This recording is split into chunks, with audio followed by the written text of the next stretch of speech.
Hello everyone, peace be upon you all. Welcome to the 8th video where we analyze the demonstration of deceit, and we continue seeing the ways in which the term the ingenerate does not indicate its referent and the true referent of the term the ingenerate. And we are going to focus on argument R, S, and T. So, first R.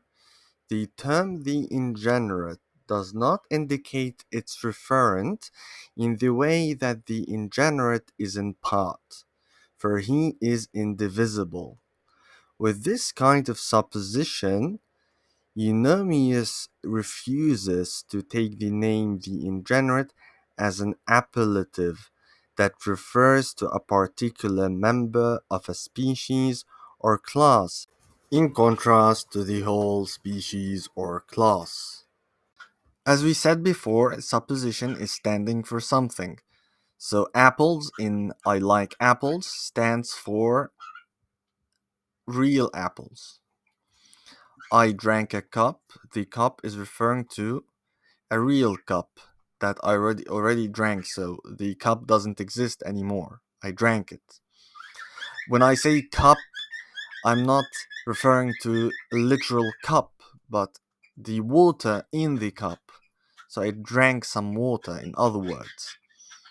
The water that I drank does not exist in the cup anymore. So it is not an appellative. The difference between an appellative and non-appellative, an appellative refers to something that exists at the present, like I like apples. This is an appellative, but here it's not an appellative because it's something in the past that has already passed and gone. So the word the ingenerate is an appellative because it stands for something that already exists. It supposes for something that exists all the time, God, in other words. However, this appellative does not refer to a particular member of a species, like to an apple from apples. It refers to something that has no equal. There is only one ingenerate. So the name the ingenerate refers to only one thing, not a member of a species where there are multiple ingenerate beings. No. That which is in part in Aristotelian logic is what can be said of less than all members of a class or species. That is to say, what is said of a part of the whole, namely either what is said of one or of some, in contrast what is said of all. As seen above, the opposition of the terms what has come into being by another, what is among originated things, and that which has come into being on the one hand, and the term ingenerate on the other hand, is crucial for Eunomius's demonstration by contradiction at the beginning of his apology. The former terms signify belonging to a class and can be replaced by the adjective plus article terms, the originated, and what has become existent, and can be used to stand in for the class as a whole, such as the term the generated when referring to the class of generated things. Otherwise, they can stand in for a particular member of that class. These terms are appellatives or denominations that signify things from the aspect of a property or quality. In other words, I can make an appellative by adding an article to any adjective such as the injured. Here I created a class or a species that share a certain quality, like injury in this case. This is the common aspect between the members of this category or species. This term, the injured, could refer to the whole species, everyone who is injured including animals, or I could use it to refer to a specific member of this species. One person, the one who came from the car accident, or the group that came from the car accident, some of the injured. On the other hand, the term the ingenerate does not refer to a category that is a species, nor refer to a member of a species, because there is only one ingenerate. So let's read it again. The former terms signify belonging to a class and can be replaced by the adjective plus article terms the originated and what has become existent, and can be used to stand in for the class as a whole, such as the term the generated when referring to the class of generated things. Otherwise, they can stand in for a particular member of that class. These terms are appellatives or denominations that signify things from the aspect of a property or quality. The term the ingenerate, however, although it is also an adjective plus article term, can stand in neither for a class of ingenerate beings as a whole, that is, for all ingenerate beings, nor for a particular of that class or kind. The possibility that the term the ingenerate supposits for more than one ingenerate being is ruled out, because this would entail that ingeneracy were either prior or posterior to the ingenerate being referred to by the appellative the ingenerate. According to Plato's theory of ideas, a particular large thing appears large in the mind by the idea of largeness. Therefore, if the ingeneracy were taken as an intelligible form, like largeness, this form would be prior to the particular ingenerate being. If, on the other hand, ingeneracy were taken as universal, according to Aristotle's theory of abstraction, ingeneracy would be posterior to the particular ingenerate being. To explain, let's read this article in Wikipedia. Problem of universals. The problem of universals is an ancient question from metaphysics that has inspired a range of philosophical topics and disputes. Should the properties an object has in common with other objects, such as color and shape, be considered to exist beyond those objects? And if a property exists separately from objects, what is the nature of that existence? The problem of universals relates to various inquiries closely related to metaphysics, logic, and epistemology, as far back as Plato and Aristotle, in efforts to define the mental connections a human makes when they understand a property, such as shape or color, to be the same in non identical objects. Universals are qualities or relations found in two or more entities. As an example, if all cup holders are circular in some way, circularity may be considered a universal property of cup holders. Further, if two daughters can be considered female offspring of rank, the qualities of being female, offspring, and of rank are universal properties of the two daughters. Many properties can be universal, being human, red, male or female, liquid or solid, big or small, etc. Philosophers agree that human beings can talk and think about universals, but disagree on whether universals exist in reality, beyond mere thought and speech, or not. The problem of universals is considered a central issue in traditional metaphysics, and can be traced back to Plato and Aristotle's philosophy, particularly in their attempt to explain the nature and status of forms. The philosophers explored the problem through predication. Predicates are descriptive terms like yellow, 6 feet tall, or faster than a speeding bullet. Simple sentences like the flower is yellow or Superman is faster than a speeding bullet can be easily analyzed into object terms and predicates. The object term is the flower and the predicate is yellow. The object term here is Superman and the predicate is faster than a speeding bullet. But any sentence can be analyzed in multiple ways, and some sentences express multiple relations between predicates and objects. There are different type of predicates in other words. So the role of conceptual analysis is to identify the right predicates for analysis and to clarify the relationship between them. Predicates can help us clarify statements.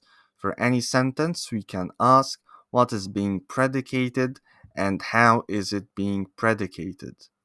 Plato. Plato believed that there was a sharp distinction between the world of perceivable objects and the world of universals or forms or ideas. One can only have mere opinions about the former, i.e., the world of perceivable objects, but one can have knowledge about the latter, the world of universals.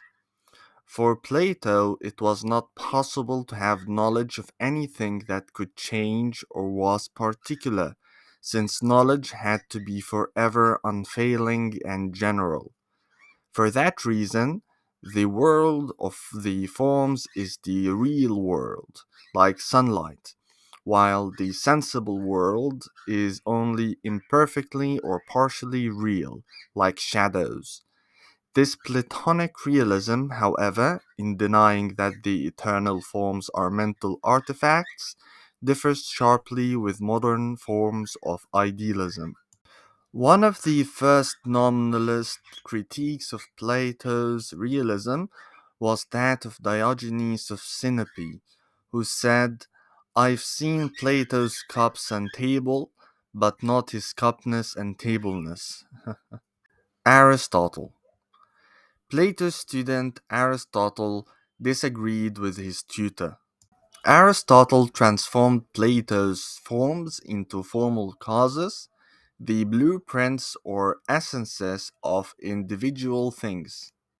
Whereas Plato idealized geometry, Aristotle emphasized nature and related disciplines, and therefore much of his thinking concerns living beings and their properties. The nature of universals in Aristotle's philosophy therefore hinges on his view of natural kinds.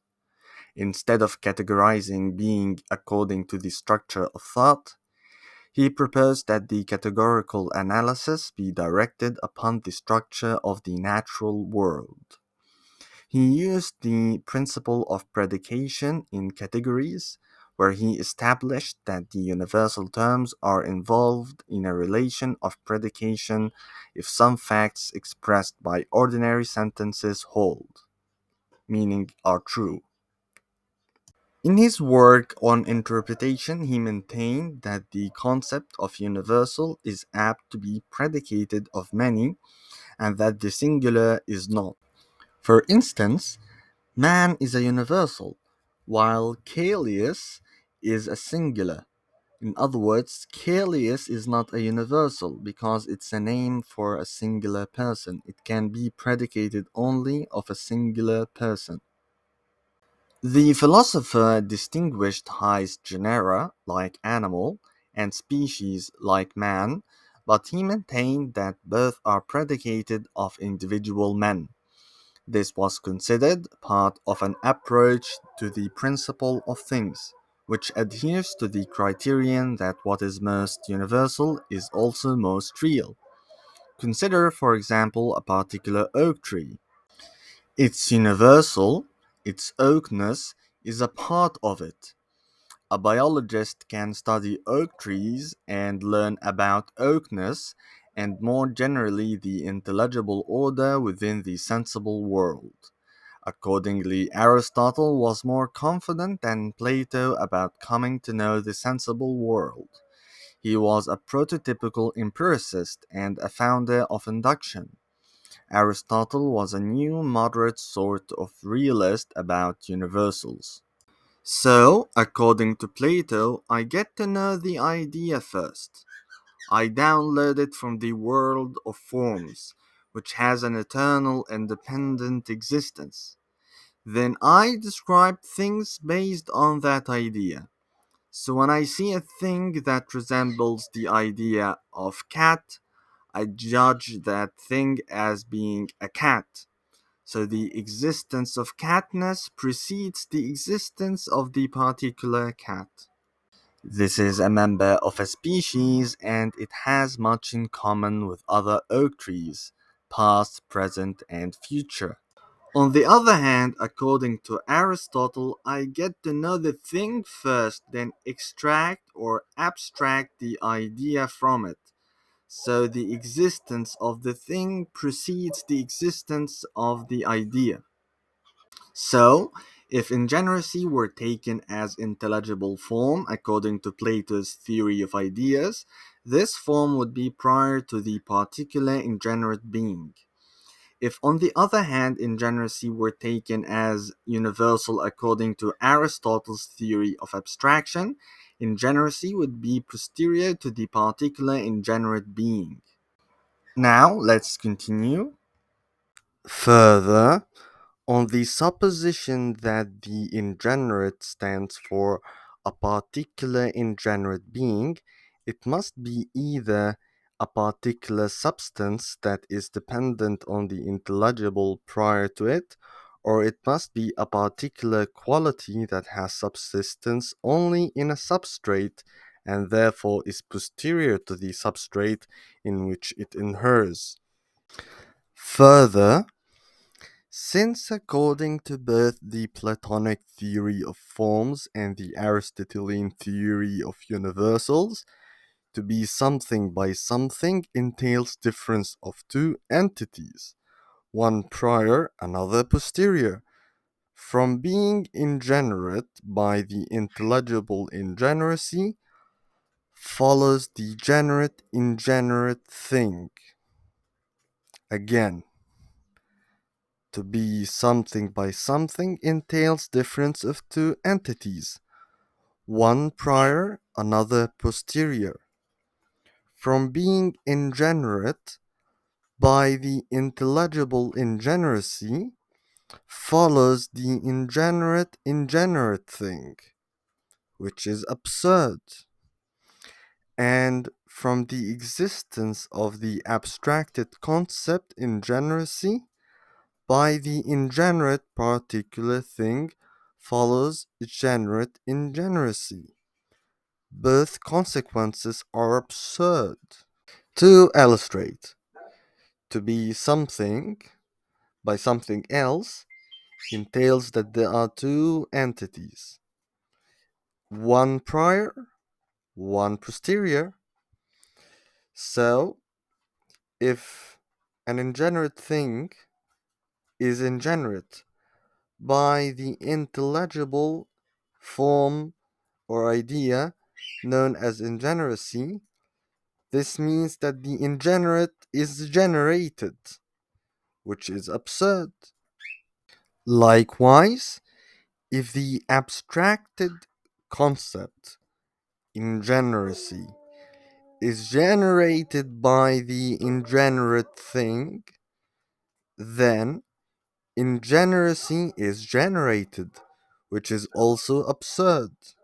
Eunomius here refutes that the term the ingenerate can stand in to refer to an ingenerate substance or an ingenerate god in the sense of a member of a species or a class of gods. Eunomius rejects that the relation of part to whole can be applied to the ingenerate. And here we reach the end of the video. Thank you for watching and see you next time. Peace.